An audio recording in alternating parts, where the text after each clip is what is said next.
So, Barry, I might kick off on the topic of safety. If Please. that's all right. Excellent. And then I always kind of love going first because I defer to Barry on a lot of these topics. I've referred to him in the last couple of episodes. I'm going to do it again, Barry, as the emerging force in mindfulness in Ireland. I say it for two reasons. One, because it's a fact. Two, because I love how uncomfortable it makes Barry feel sitting on his couches there. So Yeah, very uncomfortable. I have to be consistent, if anything, Barry. So yeah. So, well, I'll let you ground yourself in that slight discomfort as I just kick off and say that there's really three things that I'd love to share with you today around the whole art of safety. And Barry, please to dip in and out as often as you'd like before I hand over to you. If I look, it's around 8 years ago to next week, 8 years ago to the day that I left a very safe and secure job in a very big organization. It so happened that I was in a fairly reasonably long-term relationship as well, and there was a lot of safety and security around that. And if I look 8 years on, and a lot of that world has changed, so I left the secure job in a big organization to work for myself. That relationship was in the past also. So the world that I would say exists in right now has a lot more, say, uncertainty with it than if I look back to almost 8 years ago to this week. So I want to share with you three things that allow me to actually feel more secure and safe in myself and in my environment now than I did in that time 8 years ago, and there was a lot more perceived safety around it. The first way I've managed to get more safety, I would say, is through the practice of mindfulness and through the practice of becoming aware of my breath. I think that's been a huge element of it for me. The easiest way I can describe how powerful it is for me is probably to use a metaphor. And I would regard if this journey that I've been on, this 8-year journey, if I regard myself like almost like a boat in the sea that is life, let's say, and I'm this boat trying to plot the journey. For me, my breath has become like an anchor in this boat. So when I've having good days and when these choices that I've made have brought me kind of joy, that's almost like a metaphorical calm sea, blue skies. And what my breath allows me to do is like almost like to drop the anchor, to sit and just enjoy what I've achieved, enjoy what I'm doing, and just to savor that moment. And it's just given me great presence to enjoy that. On the flip side, I'd love to say that every day was blue skies and serene water. It certainly isn't in this world that I exist in. So on days then when the waters are choppy, when the weather is overcast, there's rain, there's wind. Again, my breath is like an anchor in that choppy waters, in that stormy conditions that allows me just to ground myself and to say, okay, right now this is unpleasant, right now this is challenging. However, I know that this won't last. And again, my breath has kind of almost allowed me to anchor myself in all conditions.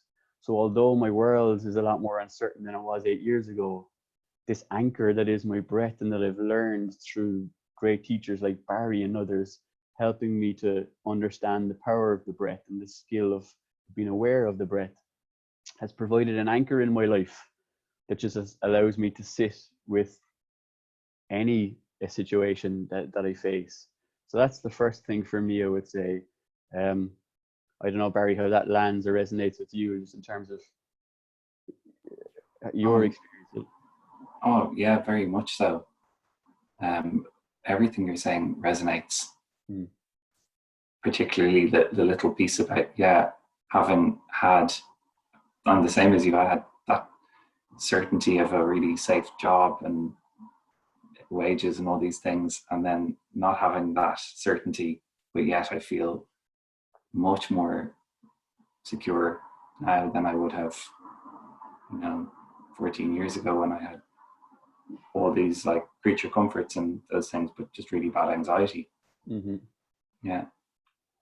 So, and just with the breath as well, that like just the science of it too, that if you breathe in right now, that in-breath is your sympathetic nervous system, it's awake. And then especially the out-breath, when you sort of let it out a little, you can just do that now. It's just, parasympathetic, calm, heart rate slows. Just feel yourself here. Sorry for taking too much time there. Yeah, sorry. I love it, man. Even just that act of doing that breath again is just so nice. It's so relaxing. So, and it just shows the power of it. So thank you, Barry. Like, the second thing that I'd love to share is, so the other thing that I found, the second of three things that I found very helpful in providing safety for me is having a purpose for the choices that I've made. So like leaving a certain world of a large company, a secure job, there's a security of a relationship. Having a purpose for making the choices that I've made has been hugely reassuring, and there's a safety in that. So for me, a lot of it was driven by authenticity. So just really wanting to find a spot in life that allowed me to be my fully authentic self. And secondly, happiness, to try and kind of weave a path, a journey that allowed me to be truly happy. So now if I come back to that metaphor of the boat, if the breath is the anchor, I'd say that purpose of authenticity and happiness is almost like a GPS system in the front of the boat. So as I'm on this journey, and whether the seas be calm and the skies be blue, or whether the seas be stormy and the weather be overcast and rainy or thundery or whatever the case may be, to be able to look into that GPS and to be able to see those words as the course that I'm plotting, i.e. authenticity and happiness, there's huge sense of safety and reassurance for me in terms of the journey that I'm on, that I can see those two words on this metaphorical GPS on the boat that I'm in the journey that I'm traveling. And without that, I have to be honest and say, without those two things on the GPS, I'm not sure that I could withstand the choppy conditions that happen quite often in this life that I've chosen to live. So they are like another hugely kind of source of safety and reassurance for me. And Barry, I don't know how that lands. Just yeah, it really does too. I heard a really, when you know this is the road I'm on and there's highs and lows on it, there's a nice feeling around that. I heard a lovely deep analogy as well around like maybe the sort of GPS or a compass, So the compass lets you know where you're going. This is my road. And for me, it's about continually remembering, because I always forget and I sort of veer off course and I go, oh, no, this is where I'm back this way. And it's like even a tiny kind of discrepancy. If you set off from New York, say, and you're going across the Atlantic, and if there's maybe 5 degrees in kind of the difference, you won't notice for the first while, but then as a journey continues, you just end up like in two wildly different spots because you've just forgotten to check in. Like, where is it I want to go? So it's like applying that kind of compass to time as well. That's where you'll end up. That's the life you'll have. 100%. 100%. Yeah. It's so true. And then even like the 5 degrees, plotting a slightly different course. I don't know about you, but I found that like there's a lot of people that I interact with and they don't have anything in the coordinates. They are missing something is in a direction. And the GPS is kind of blank. And for me, there's I really would encourage, my heart is saying to them, or and sometimes I will say it if I feel it's appropriate to say, what is the direction that you'd like to travel? Because it does provide a lot more context for any of the struggles that you face along the way. It provides, a reason for enduring and overcoming anything. So, yeah. So, I really feel that's an important piece. It certainly has been for me, and it's the second of the three things that gives me a huge amount of safety in what I'm doing and in the life that I'm living. The final one that I would say that has been hugely helpful for me, Barry, is like choice is a third one. and learning the power of choice, and how it gives me permission on a daily basis to check in to the GPS, to check in to the journey, and know that at any point I can choose to change the course. I can choose to, like you mentioned, Barry, I can choose to change, to move it 5 degrees, to find safer waters. I can find a path that will suit me based on the choices that I want to make. And yes, I've chosen 8 years ago to leave a very sort of perceived safe world behind me and to choose this path. I love and I get huge safety from the fact that at any point in time, and I say this to myself quite regularly, if I ever feel like the challenge of existing in this path that I'm on, I would say these words to myself: John, at any point you can choose to change. At any point, if you feel that you've had enough in terms of going this path, right, you change, John. And I will say these words to myself. And I don't know how it sounds to you listening from the outside in, but internally, the safety that I feel from saying those words, like in here, it's almost like someone hugging or putting their arms around me, those words, to actually be able to say them words to myself. And I feel a huge safety in that, Barry. I like, just to be able to come back to that power of choice. I don't know, in your teaching or just in your experience in life, how that resonates with you. Yeah, and to be aware, to make the choice, you have to be aware.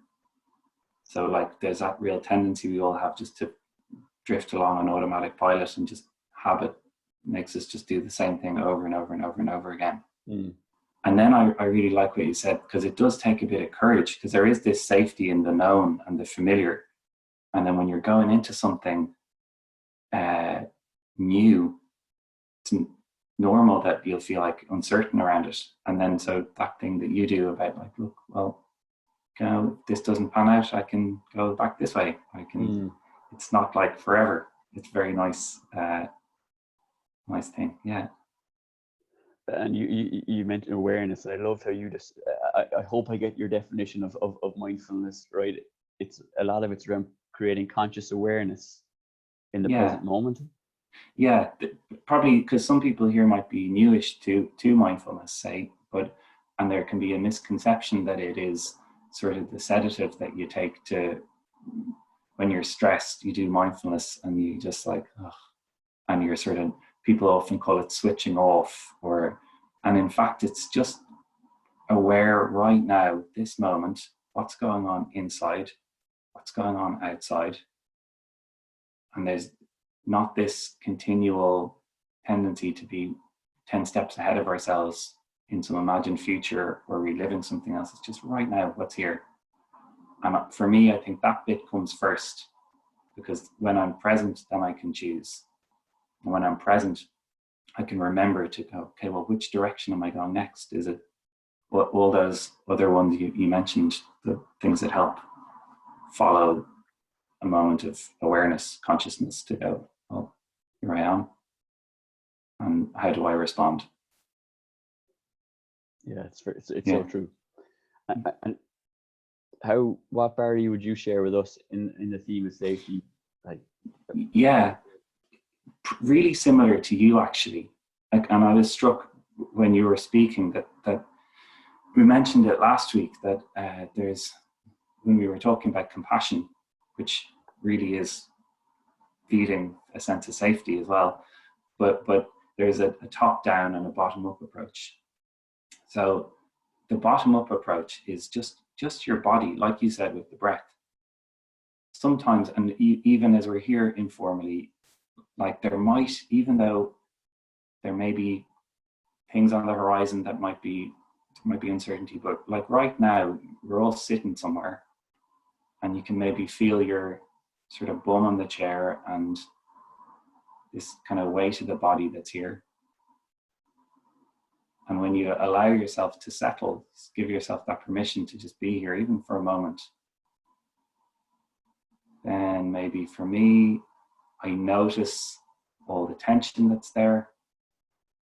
So it can kind of without forcing anything. It can sometimes drop away a little around my face. And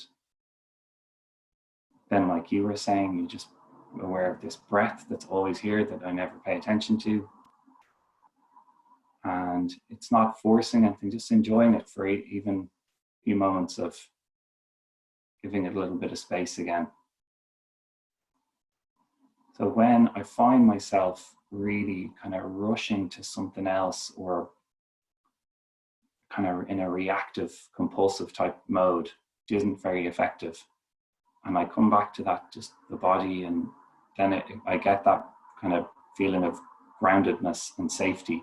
Maybe you've touched in a tiny bit. You can see it's nothing complicated. It's just letting the system kind of settle.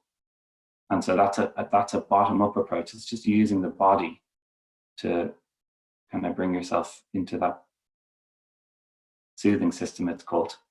Paul Gilbert calls it. And so that's the bottom-up approach. And then the top-down approach you've touched on as well, with you know, kind of how you relate to yourself or what you might say. And I'll share a story where I used this, because like you, I had this very kind of well-paid job that gave me financial security, and I didn't want to do it anymore, and I wanted to do this work. And so eventually I after like a long struggle, started doing this full time. And I'd kind of wake up in the morning, and it would kind of dawn on me. I'd have this blank slate of like, where am I going to get work? What's going to happen? And I'd get this immediate, like, this dread feeling, like a leaving cert exam around the corner feeling is the way I'd kind of remember it. It would be just like, what are you going to do? And it would be panic, and I'd feel my kind of heart rate go up, and my mind goes into super busy mode immediately. I'll contact this person, I'll do this. Really like ready to like leap into this day, God knows doing what, not very clear or reasoned in what I would do. And a top-down approach, which helped me a lot, was I recognized that part of myself that was really worried was actually like a young part that wanted to be safe, that wanted to be okay. And it really, even though I found it very uncomfortable, this kind of like just this over-concerned parent, like, have you studied enough? Is it okay?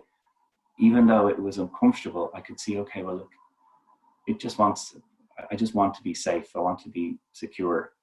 And a friend of mine just gave me this advice. Sasha, who's here, knows him as well. And it's a really, really simple little thing. So I'd get up in the morning and I'd feel this rush of like dread and panic and all these things. And I'd stop, and maybe a little bit of just grounding myself. And then what I used to do is I'd kind of just give myself a little pat on the shoulder, and as if I'm speaking to this worried part. And I'd say, look, not right now, it's okay. Like, I know there's good reason to kind of, for a bit of concern here, but like, let me just take the next step instead of being a million miles down the road. Let me just take the next step. It's okay, I have this. And it's like I'm sort of addressing that and comforting it. And it sort of brought me into a kind of in a calmer place. And then, of course, it's much easier to kind of make a good choice, or to go, okay, yeah, this is something I might do. Or so those two little things are yeah, really, maybe there's words that you can kind of tell yourself, like you're sharing, what you really need to hear, or what a good friend would kind of, if they were just told you the right thing at the right time, what would that be? And you can give that to yourself sometimes. And then also just this kind of awareness of the body. And I guess I'm very mindful that it just so happens coincidentally that our paths have kind of taken similar directions. However, maybe it's important to acknowledge how this applies in every scenario that someone is in, and also just in everyday life, I guess. Yeah, tiny little things. Even last night, I had a course starting, first online MBSR course I'd done. And then I was cooking dinner, and just this contracted, chopping the peppers like furiously, whole body rushing to get this out of the way so I can get to this. And just that little moment of noticing, like a very no feeling of safety, no solid ground under my feet, noticing that. And it takes a few moments, or maybe a long time sometimes, just stopping, slowing down. So I'll do this now, and then I'll do the next thing. And I'm very mindful of as we wrap up this part of the session, just almost to say that I feel there's two things that are coming out that both Barry and I, have really leaned on. I think it's one, the act of grounding yourself in situations to provide that sense of safety and that present a sense of calm. And I don't know about you, but just even going with Barry on that journey there for 30 or 60 seconds of just sitting into the body, how I actually started to feel that sense of calm in myself. So just perhaps thinking about maybe that 30, 60-second kind of action of when you need to just to allow yourself to ground. And then once you've achieved that state for yourself, to make a choice that feels good for you, to make a choice then find in that space of groundedness that allows you to make a good choice for yourself, which should create safety in its own right. So there's two things that perhaps you could try and experiment and explore with over the next couple of days, over the weekend and into next week. And certainly I would always say maybe just thinking about what's on your GPS. What are you trying to achieve for yourself, and trying to create something, a purpose that in the short, medium or long term, that you can create a sense of safety around, knowing that you're trying to make that happen. Barry, thank you so much again for your insights on that. It's been always a pleasure chatting. It just feels like we're back in the Cake Cafe there off Camden Street, except we've got a very cool crew with us this time. So I'm going to